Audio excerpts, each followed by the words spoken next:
బొబ్బిలి రాజా అనగానే బలపంపట్టి దివ్యభారతి ఒళ్ళో అఆ ఈ రాసే వెంకటేష్ అనుకుంటున్నారేమో. కాని కాదు.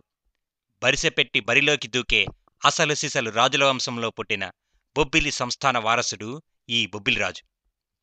రైళ్లు గాల్లో ఎగురుతున్న కాలంలో రాజులు ఏంటా అని ఆలోచిస్తున్నారా?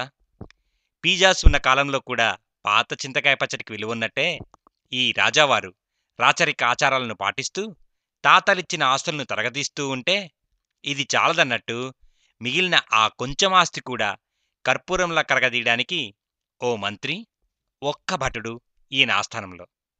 మరి ఈయన దినచర్య ఏమిటో ఒకసారి చూడ్డానికి బొబ్బిలి సంస్థానానికి వెళ్ళొద్దాం పదండి.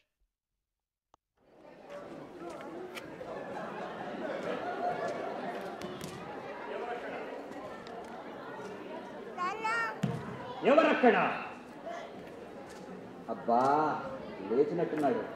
ఎవరుంటారు ఇక్కడ? తప్పలేదు నేను తప్ప. రోజు ఫస్ట్ అయినా ఇది సీరియా ఉంది.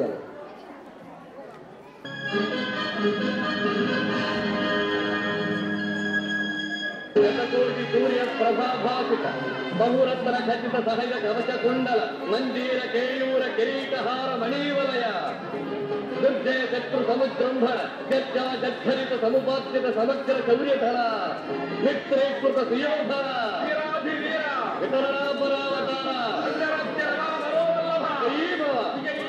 దిగ్విజయీభవ.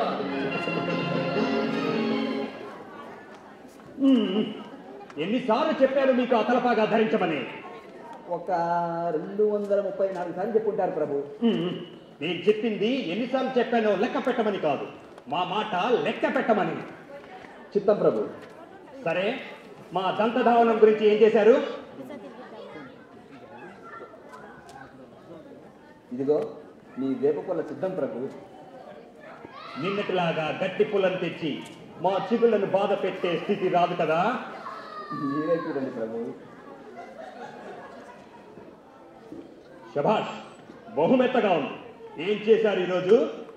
నీకంటే ముందు మేము మా పళ్ళతో గట్టిగా మెత్తవరిచాం ప్రభు. నిన్నటి దుస్థితి రాకుండా. ఛీ, ఛీ, ఛీ. ఈ దుస్థితి కంటే నిన్నటి పరిస్థితి ఏమైంది? సరే, మా అల్పాహారం సంగతి ఏం చేశారు? ఏర్పాటు చేయండి. చిత్తం ప్రభు. ఇంతకీ ఈ మంత్రి గారు ఎక్కడ? వేటకెళ్దామంటే ఉత్సాహం ఉండదు, తోటకెళ్దామంటే తీరిక ఉండదు, రమ్మన్న సమయానికి రారు.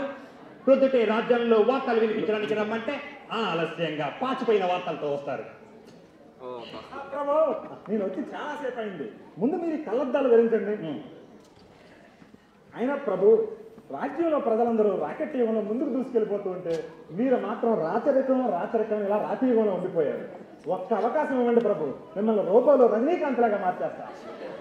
అఘోరించారు. రజనీకాంత్ అంటే గుర్తొచ్చింది. మన చంద్రకాంత మహారాజు గారి పట్ట మనిషి సూర్యకాంతం గారి పిచ్చి తగ్గిందా? తగ్గింది ప్రభు, కానీ పిచ్చి కాదు, ఆవిడికి పిచ్చి తగ్గే అవకాశం తగ్గింది. ఎలా ఉంది పాపం ఆవిడ పరిస్థితి ఇప్పుడు? ఏమడుగుతారులే ప్రభు, ఆవిడకంటే ఆయన పరిస్థితి చాలా దారుణంగా ఉంది. ఈ పిచ్చి సూర్యకాంతం గారి కరవడంతో మన చంద్రకాంత మహారాజు గారికి పిచ్చి పట్టి బాగా ముదిరి ప్రస్తుతం అడవుల్లోకి పారిపోయారు ప్రభు. మహారాజుకి ప్రణామం.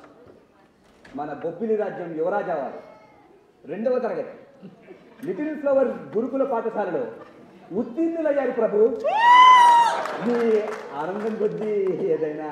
ఎంతటి శుభవార్త చెప్పారు! రాజ్యమంతా సమరాలు జరిపించండి, కోటంతా అలంకరించండి. మా మనస్సుకు ఇంత ఆనందింపజేసే విషయం తెచ్చినందుకు మీకిదే మా వజ్రాల హారం.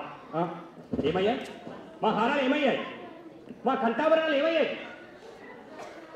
ప్రభు? ఇది అంత ఆనందపడి సంబరాలు జరపవలసిన విషయం ఏమీ కాదు. మన యువరాజా వారికి ఇప్పుడు 12 ఏళ్ళు, ఆయన చదువుతున్నది 2వ క్లాసు. గత 5 ఏళ్ళుగా ఇదే క్లాసులో కుస్తీ పడుతుంటే ఏం చేయాలో తోచక ఆయన ఆచార్యులు ఈయన ముందుకు తోశారంటే. సరే సరే, ఇంతకీ మా నగలేమయ్యాయి? ఇలా మీరు ప్రతి చిన్న విషయానికి ప్రసన్నలై కనిపించిన ప్రతి వాడికి వజ్రాలు వైడూర్యాలు మరమరాల్లాగా పంచిపెట్టేస్తూ ఉంటే చివరికి అంటూ ఉంకోవాల్సి వస్తుందని మహారాణి గారు రాత్రి అంతఃపురానికి తీసుకెళ్లారు ప్రభు. ఏడ్చినట్టే ఉంది. సరే, మేమేం ధరించాలట? అది కూడా చెప్పారు ప్రభు. ఇదిగో దీనిలో కాశీదారాలు ఉన్నాయి ప్రభు. ఇవైతే వేసుకోవడానికి తేలిగ్గాను, తెంపుకోవడానికి సులువుగాను ఉంటాయండి. అభరించారు. సరే, రాజ్యాల్లో పొరుగు రాజ్యాల్లో ఏదన్నా వార్తలుంటే చెప్పండి. దేని గురించి అడుగుతున్నారు అర్థమైంది ప్రభు. అక్కడికే వస్తున్నాను. అవంతి దేశపు రాజకుమారి అలకానంద గురించే కదూ? ఇంకెక్కడ అలకానందం, ఈ పాటికి పెళ్ళి అయిపోయే ఉంటుంది. అవును ప్రభు, కష్టమైన పోటీలు పెడతారని, మన 10 మందిలోనూ మన పరువు పోతుందని మీరు వెళ్ళలేదు. వాళ్ళు పంపించిన స్వయంవరం ఈ వైపు ఇన్విటేషన్ అంగీకరించనివ్వలేదు. లేకపోతే మీరు సందర్శించిన స్వయంవరమా ప్రభు ఇది? మహామంత్రి, ఎన్నిసార్లు చెప్పాను మీకు? ఆ రోజు ఆకాశంలో అష్టగ్రహ కూటమి ఏర్పడి మా మనసు కీడు శంకించి ఆ పోటీలకి వెళ్ళలేదు. అంతేకాని పోటీలకి భయపడి కాదు. బా కళ్ళజోడు లేకుండా ఆకాశంలో నిండు పౌర్ణమి నాడు చంద్రుడే కనపడ్డవి. అటువంటిది అష్టాగ్రహ కూటమి కనపడింది. ఎదవకవారి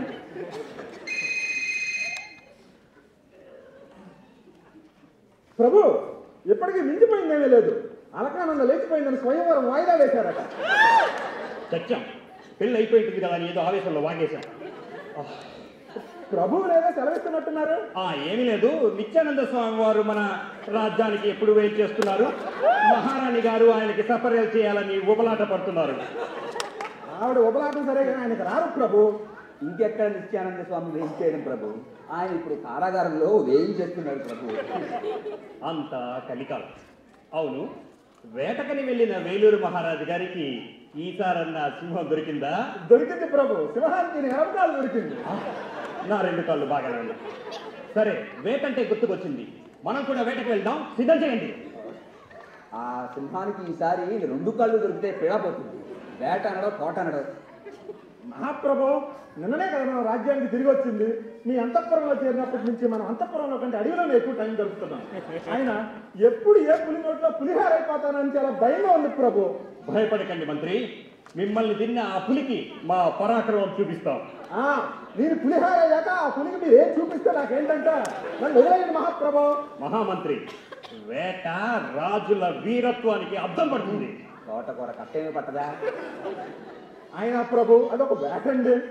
రాత్రి అనగా పగలనగా మేమందరం కన్నులు కాచేలాగా కాచి వేచి అన్నాహారాలు మారేసి ఒక జంకర పట్టుకుని మీకు 2 అడుగుల దూరంలో స్టడీగా పట్టుకుంటే దాన్ని పట్టడానికి 60 నిమిషాలు తీసుకుంటారు. వేటంటారండి. మరి దీనికి పరిష్కారం ఏమిటి మంత్రి గారు? మీరు ఆధునికత ఆవకాయ వద్ద అనుకుంటూ ఉంటే దివ్యమైన పరిష్కారం ఉంది ప్రభు.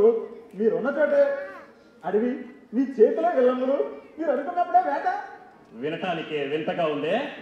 అవును ప్రభు, దీనినే వేట అంటారు ప్రభు. ఇది వినడానికి వింతగా ఉంటుంది కానీ మొదలు పెడితే ముచ్చటగా ఉంటుంది. రాతి తేలితే రంగుగా ఉంటుంది ప్రభు. వేట ప్రభు. ఇదిగో ఇదే మీ బాణం. అదిగో అదే మీ అడవి. అదిగో చూస్తున్న జింక పరిగెడుతోంది చూడండి. వేగంగా గుర్రం మీద వెళ్ళి కొట్టాలి. అదిగో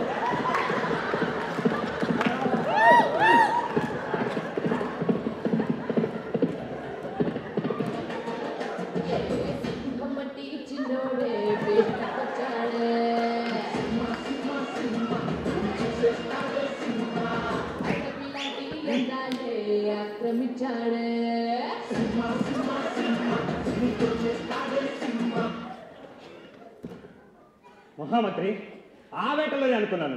మీ వేటలో కూడా జింక తోడి చావట్లేదు. ఒకసారి ఇవ్వండి. అది రథమండ ఎక్స్పర్ట్ మోడ్ లో ఉండి వచ్చింది. ఇప్పుడు బిగినర్ మోడ్ లో పెడతాను.